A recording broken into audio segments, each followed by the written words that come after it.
And welcome everybody to the prediction show for WWE Clash of Champions. My name is JJA Abbink. I'm going to try to do my best. I got a major cold. I got a little bit. I'm not 100%. I'm a little bit under the weather.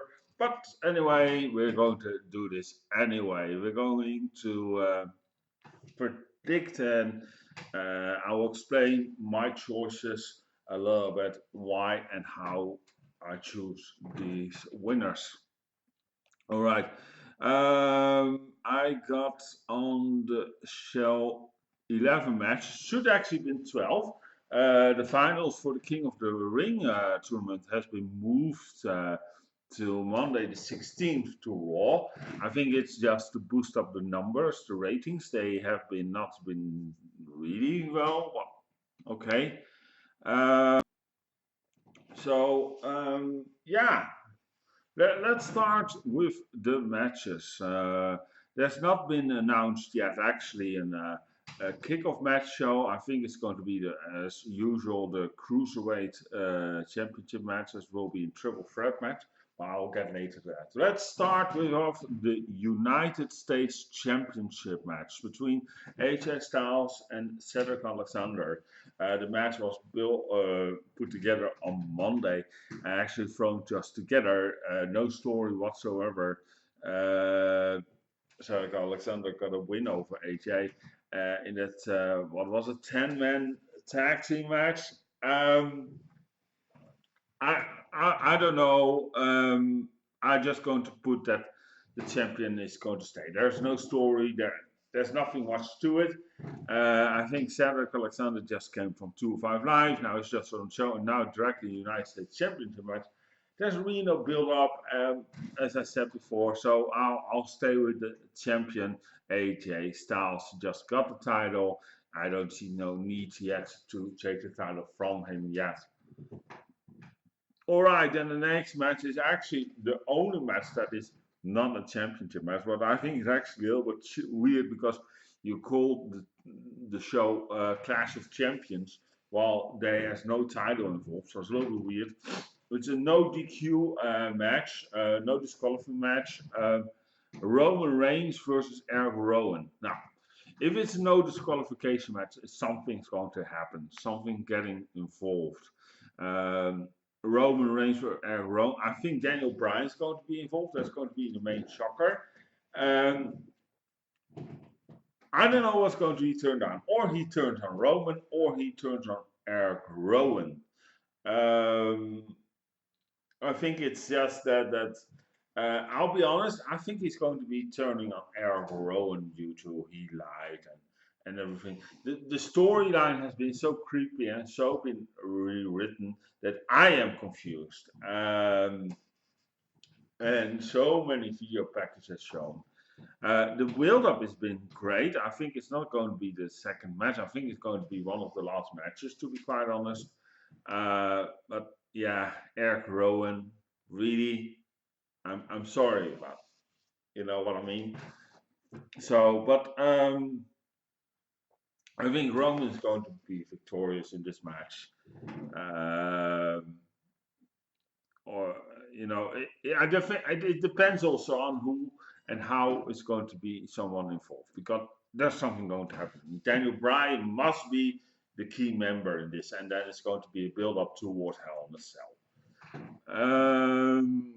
The Raw Women's Championship match between Sasha Banks and Becky Lynch.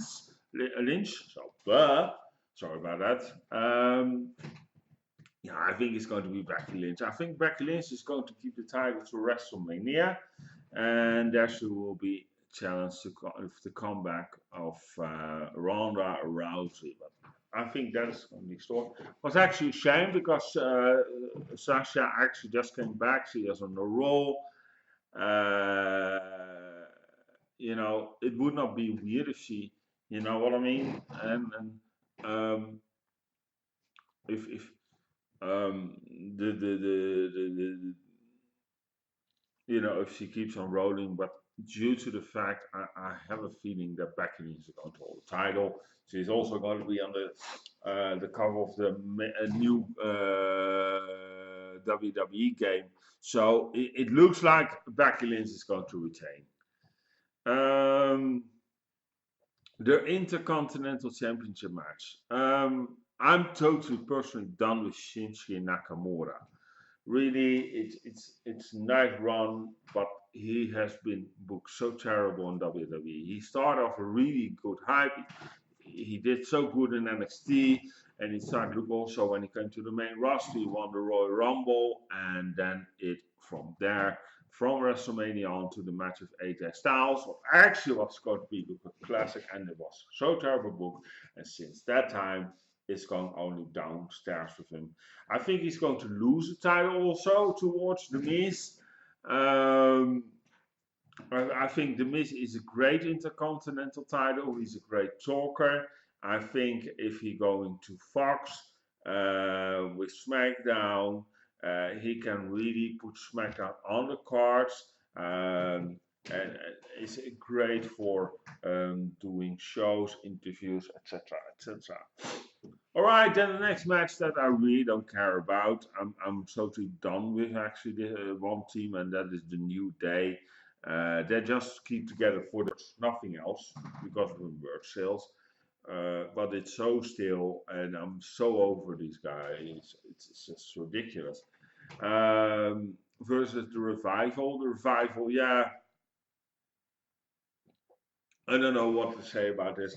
But I think they're going to put the title still on the New Day due to the merch sales. Yeah, it sounds weird, I know, but hey, yeah, the New Days keep the SmackDown Tag Team Championship. Yeah. All right, then the match I think is going to be on the kickoff show, the Cruiserweight Championship triple threat match. Drew Gulak versus Lince Dorado versus Humberto Carrillo. To be quite honest, I don't watch 205 live. I don't follow it, sorry. Keep the title on Drew Gulak. Mostly those cruiserweight title, as you never know, this is always long runs. So let Drew Gulak keep it for a while. All right, and then the WWE Championship match: Kofi Kingston versus Randy Orton. Far from a stupid match, but I think Kofi has his long run as WWE Champion. We're going to get a new WWE Champion in Randy Orton. And why do I say this? Because, hey, Kofi has done a great run, but all the energy's gone out. They really not have booked him as to progress as a champion, as I say so. It's just that he is a champion and they not really done much with it. That's how I feel. And he had his run in it. This was great and it was nice to see. But yeah. Okay, and then the next match, I am seriously a little bit conflicted with myself about this, and that is the Raw Tag Team Championship match. Seth Rollins and Braun Strowman versus Dolph Ziggler and Robert Roode. Be quite honest, I don't see really the tag titles going on Dolph Ziggler and Robert Roode. I think it's just such a tag team that's thrown together. You know what I mean? It would more make sense if it was against the OC, but yeah, who am I? All right, but I think that anyway, Dolph Ziggler and Robert Roode is going to get the title, the tag team title, and I'll explain a little bit why. Well, there must be thrown a little bit fuel between Braun Strowman and Seth Rollins for the main event of the title. I think it's going to be the main event, the Universal Universal Championship match, and also to be conflicted. And well, it must make some difference because of how it's going to end. I'm going to explain you a little bit what's going to happen, what I have pictured out going to happen. So I think there is going to be the conflict. I think one is actually going to turn heel, and it's to be quite honest, at the moment, what I think is best actually Seth Rollins to turn heel, and I'll explain a little bit why.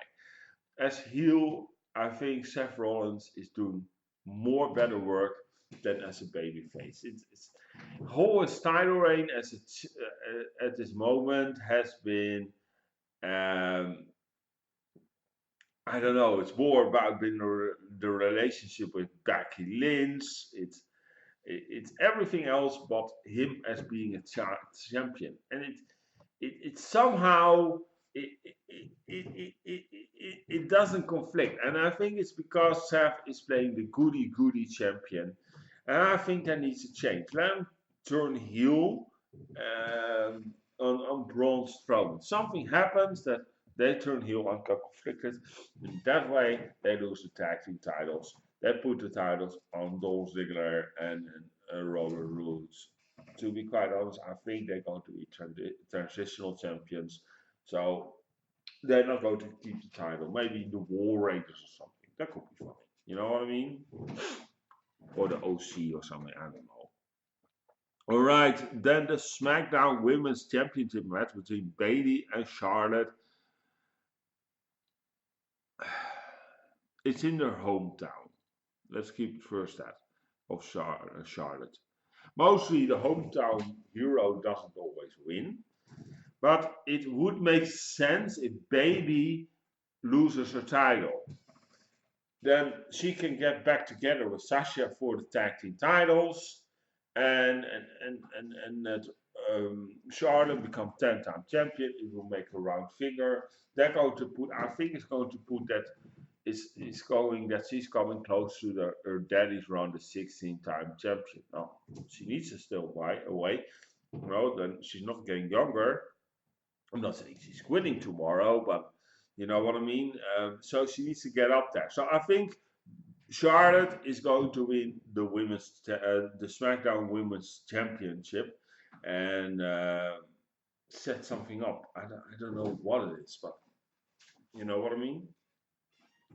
All right, and then talk about the tag team championship, the women's tag team championship match between Nikki Cross and Alexa Bliss versus Fire and Desire.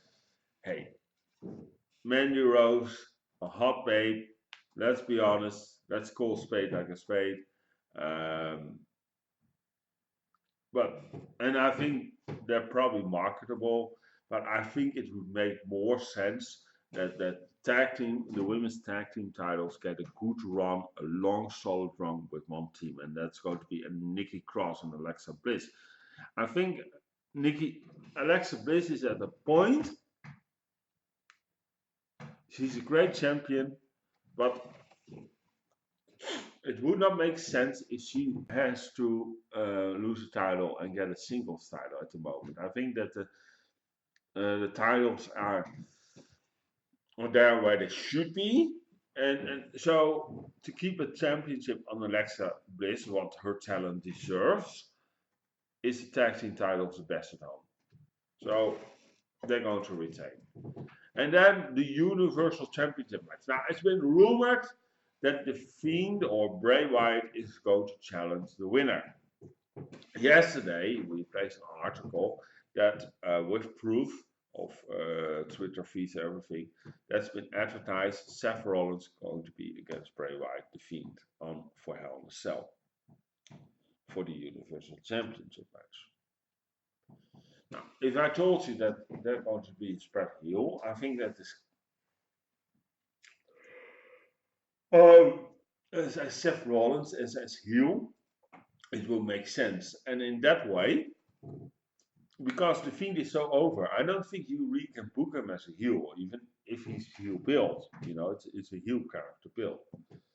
I think the Fiend is going to be something like nostalgic, like the Undertaker. I'll be honest, I see that in him. I see him that have that in him running.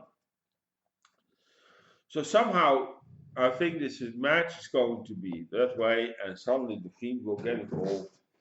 Yeah, disqualification, no title change, and sets up the match between Seth Rollins and Bray Wyatt, The Fiend, for Hell in a Cell next month.